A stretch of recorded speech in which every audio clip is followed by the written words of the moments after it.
અને આજે જે પ્રી વેડિંગના તોફાન ચાલે છે ને, આમ જોઈને આશ્ચર્ય થાય કે ઘરની પુત્રવધૂના કે એની ઇજ્જત, એની આબરૂ, એનું ઐશ્વર્ય, એનું સૌંદર્ય, એનું રક્ષણ, એનું જતન કરવાનું જવાબદારી જેની હોય એ બધું ઉઘાડું આખા ગામને બતાવી રીતે મૂકે. આ ક્યાંનું?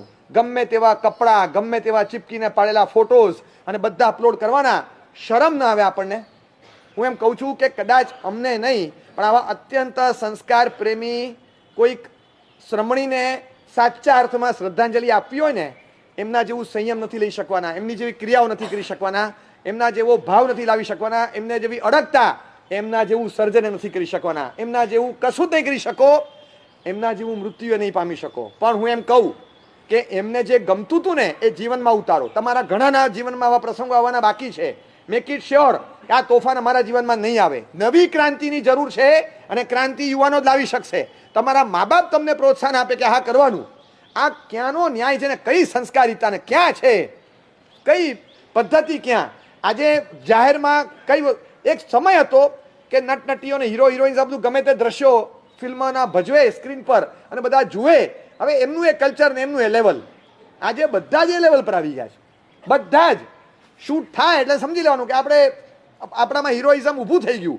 અને એમાં શૂટ થાય ત્યારે બધું એક કે બે જણા હોય, 3 જણને કાફલાને લઈને ફરવાનું. અમે જોધપુર જઈ આવ્યા, અહીંયા જઈ આવ્યા, અમે આ સ્ટુડિયોમાં ભાવનગરમાં જઈ આવ્યા, પેલી જગ્યાએ જઈ આવ્યા, અહીંયા જઈ આવ્યા, ફરવાનું બધે.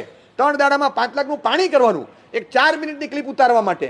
એ 4 મિનિટની ક્લિપમાં તમારા 25 વર્ષના સંસ્કારનું ધોવાણ થઈ જાય અને કેટલાયના મનમાં રહેલો પવિત્રતાનો વાયુ આખો ભૂસાઈ જાય. જે રંગોળી પૂરાયેલો એ સાફ થઈ જાય. અનેક લોકોને કેટલી લાઇક્સ મળી બરાબર છે, પણ શું તોફાનો સળગાવ્યા છે એ આપણને ખબર નથી. મર્યાદા જ નથી, મર્યાદા જ સાવ નામશેષ થઈ. હું ખાસ કહું કે આપણી પોતાની મૂળભૂત સંસ્કૃતિ આ છે, આપણા પોતાના મૂળ કલ્ચરમાં છે. એક આચાર, મર્યાદા, સભ્યતા, સજ્જનતા આ બધું નામશેષ થાય ને ત્યારે પ્રી વેડિંગ શૂટ આવે. કદાચ આપણા પૂર્વજો, બાપુજી, દાદાજી બધા જ સંસ્કારી હતા. આપણે 100% નથી, જરાય નથી. જો આ ચાલતું હોય ને તો આપણે જરાય નથી. આપણે કહેવું પડે, સ્વીકારવું પડે કે અમારા સંસ્કારનું અધપતન થયું છે. આપણે જીવતા રહ્યા પણ સંસ્કારોના અંતિમ સંસ્કાર થઈ ગયા. આ તોફાન આપણે ત્યાં જરાય ન શોભે.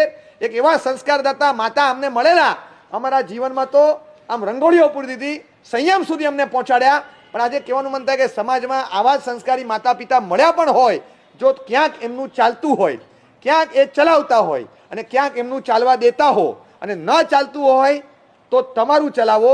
એક આવા સંસ્કારદાતા માતાની સ્મૃતિમાં પણ ચલાવો કે આપણા પોતાના જીવનમાં સંસ્કારિતાની જ્યોત સળગવી જોઈએ અને ઝળહળતી રહેવી જોઈએ. આપણા જીવનમાં તોફાન નહીં આવે. So what? આનાથી કોઈ ફરક નથી પડતો, આનાથી કશું નથી થતું.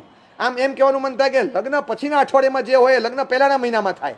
આવા તોફાન, અમર્યાદ તોફાન, ખુલ્લેઆમ તોફાન, સરિયામ બધા નિયમોનો ભંગ અને જાહેરાત સાથે કે અમે બધા નિયમોનો ભાંગીને ભૂક્કો કર્યો, આવી જાહેરાત સાથે.